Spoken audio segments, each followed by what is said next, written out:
what's going on, everybody? Dale Valor here with another MVD exclusive video. So listen, one of the things that I see guys kind of slack on a lot, really not take all that seriously, but it's super, super important, is the way that you groom yourself, the way that you take care of yourself. I mean, I think that we can all agree, getting in the gym and exercising and trying to eat right and all those types of things are important. What gets slept on quite a bit is the level of self-care beyond working out, okay?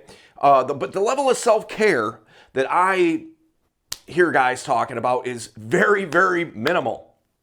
It's like when I tell a guy that you need to be well-groomed, they interpret that as meaning, oh, well, I'm good because I take a shower and I put on deodorant and I run a comb through my hair. Dude, that's not well-groomed, man. That's just groomed, okay? Well-groomed is taking it a step above that and making sure that all the little things are taken care of, that you're not cutting corners on anything, all right? Because everything counts, man. Everything counts, all right? So I got a few thoughts on it. Few different tips and ideas, so we're going to get into it right now. Let's get it. Number one, your clothes, okay? All right, so look, make sure that your clothes are clean. Run them through the laundry, that kind of thing. But here's the deal. I've talked to many women who complain about guys' clothes stink. There was a girl that I knew before her and I were hanging out and dating. She was dating this guy that she really only went out with twice. And one of the main reasons that she didn't go out with him a third time is because he stunk. His clothes stunk. It smelled like cigarette smoke. It smelled like dirty laundry. Now, she gave him a pass, and believe me, he's lucky he got a pass the first time out. She thought, well, maybe it was an anomaly. But the second time, because she kind of liked him, but she, that was such a turnoff that after a while it got to be a bit much. But the thing was, is she went out with him a second time and the same thing. He just stunk, it smelled like BO, dirty clothes, cigarette smoke. That's why it's so important, man, to make sure that your clothes are clean and they're pressed. Not all wrinkly, where you just like picked them up off the ground and put them on. Make sure that they match, at least to a certain degree. Don't be going around wearing pinstripes and polka dots. This seems so much like common sense, like I shouldn't even have to say this, but apparently I do, because so many guys go around looking like this. And if you walk around the mall, which the irony being that you could actually find clothes that work for you at the mall. What do you see a lot of times? I call him the mall guy, where the guy got to be 30 years old and just decided to be a dad. Nothing stands out about that guy at all. Find a style that works for you. Find something that makes sense. Try a few things on, see what works, what doesn't. Another thing that you want to take into account is the different kinds of soaps that you use and what they're for and all that kind of thing, man. It's super important, And so I am proud to announce that we have a new sponsor for this video and for other videos coming up, a company called Dapper Yankee. And what they do is they use all organic, natural products, and they don't animal test and all that kind of stuff, which to me is really dope because I'm a big animal fan. Okay, I'm an animal lover, and so that was good news to hear. One of the things is they sent me a bunch of different stuff to use, and it has been great, man. They have great smelling soaps, like this one right here, the Fresh Coast. What this is an exfoliating soap. This is going to get rid of a lot of the dead skin that's just hanging around on you. You don't want to go around get a bunch of dead skin all over you. This will take care of that. A couple of the things I really liked that I've been trying out, and I've been looking for a good beard oil for quite some time that wasn't super expensive. And this is the ticket right here. It smells great. It's the Bourbon Legend beard oil. And this thing here, man, I'm telling you, I've got it on right now. I put it on this morning and it smells fantastic. And you know what? I first tried it yesterday. And when I woke up, today, this morning, I could still smell it, and it smells great, man. And then they got this Bourbon Legend Beard Balm. So I put on both of these. I'm wearing it right now. My beard is nice and soft and smooth and shiny, and it looks great, and it smells fantastic. I could not be happier with these two products right here. They've got all kinds of different scents with their soaps. They've got shampoo soap. You know, it's like a bar, but it's literally shampoo. And what's really great, man, is not only does it smell great, but you're not using any kind of toxins or anything that's synthetic. This is all natural. I was reading the ingredients for the beard balm, and I was like, I kind of want to eat this right now. It's like made of honey and all these different things. And it's so great, man. It's, like I said before, man, it smells fantastic. But they got all kinds of different scents. They've got a root beer one.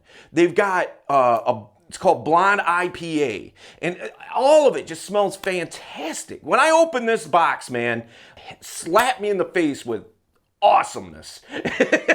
It smelled so great, man. So what we're gonna do is, if you need some of these products, and I know that you do because you're watching this video like, how can I step up my grooming game? We're gonna link up a code here, Valor20. Go to dapperyankee.com, use that Valor20, hook yourself up today. You know, one of the other products that they produce is stuff for your hair. Okay, hair product. Like this one here is Cedar Mint, and it's balm, style balm for your dome, okay, for your haircut. And that leads me to number 3, a haircut, okay? So when you get your haircut, now you got something to style it with. So here's the deal, man. Find a stylish haircut that works for you. Maybe take a little bit of a risk. It will grow back. But here's the tip that I'm going to give you about a haircut, all right? Find yourself a stylist at a barbershop or something like that that is a young, attractive girl. Not just so as that you got a half hour to sit there and kick it with her. I mean, that's a side benefit. But the other reason being, she's going to know what's going to look good on you. She's going to make suggestions if you ask, and which you should. She's going to have suggestions for you. She knows what's going to look good on you. She knows what she would like to see you doing with your hair. And that's what she's going to recommend. And she's going to know because she's young, she's hip, attractive, she knows what's up. And she works with hair, obviously. So take her opinion seriously. Now, she's like, you know, let me give you a spiky mohawk and, you know, you got a job interview tomorrow. Okay, fine. You know, maybe skip that one. But go through, look at a few different kind of hairstyles online, bring it with you on your phone, have her take a look. Hey, do you think any of these would work for me? She's going to tell you, all right? She's going to say, okay, this one might work. And then ask her, well, what do you think? Do you have any ideas? And talk about it a little bit. That was my experience the first time that I was like, I really need to change my hairstyle. And I talked to the girl, and she still cuts my hair to this day. You know, because she came up with an awesome look for me, and it worked. And it was the first time, and I kid you not, man, I'm keeping it 1 trillion with you. I have never liked my hair. Like through high school, in my early 20s, and even up into my 30s, I wore a hat all the time. I've got a good head of hair, all right? It's not like I'm going bald or anything like that. I'm trying to hide something. The only thing I was trying to hide is I just didn't like the way that my hair laid. I've got colics going this way, every which way that you could think of. But she made something work that I was proud of. And I stopped wearing hats so much. The irony being I'm wearing one now. By and large, I usually don't wear them as much because I like the way that my hair looks now and I'm proud of it. You know, so make sure you find something that works for you, okay? So listen, guys, drop a comment. Let me know if you have any kind of tips, if you have any kind of brands that you can recommend or anything like that. Drop it in the comments because, hey, you might hit me to something that I'm not even aware of. And I'm trying to look out for everybody. You might have a great tip or something like that that somebody could really benefit from. And let's have that conversation. What do you think is the most important thing about your self-grooming? Put it in the comments. Let's chop it up. So a little bit earlier in the video, we were talking about different accessories and things like that. And then I have a story behind every accessory that I own. If we're having a conversation and she brings it up, it just leads me to stack a little bit of value in her eyes because, hey, each one of these has a great story behind it, okay? And so it makes me relatable, shows that I do things, that I'm active, that I'm fun, I go on adventures, all that kind of thing. So what we're gonna do is we're going to link up a video on storytelling and how you can tell a great textured, complex story that's gonna keep people on the edge of their seats and keep them engaged with you. So go check that out now and I will see you there.